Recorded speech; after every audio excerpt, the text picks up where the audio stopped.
বন্দে মাতরম। জাতীয় কংগ্রেস জিন্দাবাদ। জাতীয় কংগ্রেস জিন্দাবাদ। অজিত চৌধুরী জিন্দাবাদ।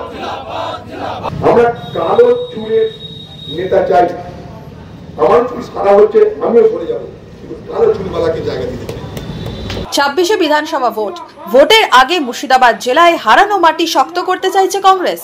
ঘর গোছাতে টার্গেট তরতাজা যুবকরা, এই প্রশ্নই উস্কে দিল সোমবার বহরমপুরে প্রাক্তন সাংসদ অধীর চৌধুরীর এই বক্তব্য ঘিরে। শুরুটা হয় যোগদান কর্মসূচি দিয়ে। এদিন বহরমপুরে মুর্শিদাবাদ জেলা কংগ্রেস কার্যালয় চত্বরে হয় যোগদান কর্মসূচি, যেখানে অধীর চৌধুরীর হাত ধরে কংগ্রেসের পতাকা ধরলেন আম আদমি পার্টির প্রাক্তন জেলা সভাপতি ও মুখপাত্র সোহেল রানা আলমের নেতৃত্বে আপ নেতাকর্মীরা।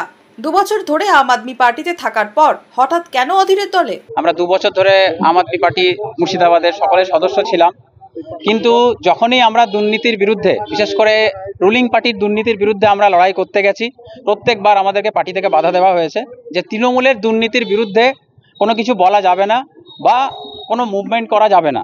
আমাদের দাদা মুর্শিদাবাদের ব্র্যান্ড অধীর রঞ্জন চৌধুরী সাহেবের হাত ধরে আমরা কংগ্রেসে যুক্ত হলাম এবং আমরা আমাদের যে আদর্শ ছিল যে আমরা স্বচ্ছ রাজনীতি এবং উন্নত মুর্শিদাবাদ গড়ার লক্ষ্য নিয়ে যোগ দিয়েছিলাম, আমরা এখানেও সেই একই এম নিয়ে আমরা এগিয়ে যাব। যোগদানকারীদের উদ্দেশ্যে কি বললেন অধীর চৌধুরী? যোগদান করেছে তারা কিন্তু গুণসম্পন্ন ব্যক্তিবর্গ বলে আমি মনে করি, তারা খুব গুণসম্পন্ন যুবকবৃন্দ বলে আমি মনে করি। তাদের আদর্শের প্রতি আমার শ্রদ্ধা আছে। তারা হয়তো জায়গা ভুল করেছে, কিন্তু তাদের আদর্শে কোনো ত্রুটি ছিল না। আমরা চাই তাদের সেই আদর্শ কংগ্রেস দল সম্মান দিক, মর্যাদা দিক।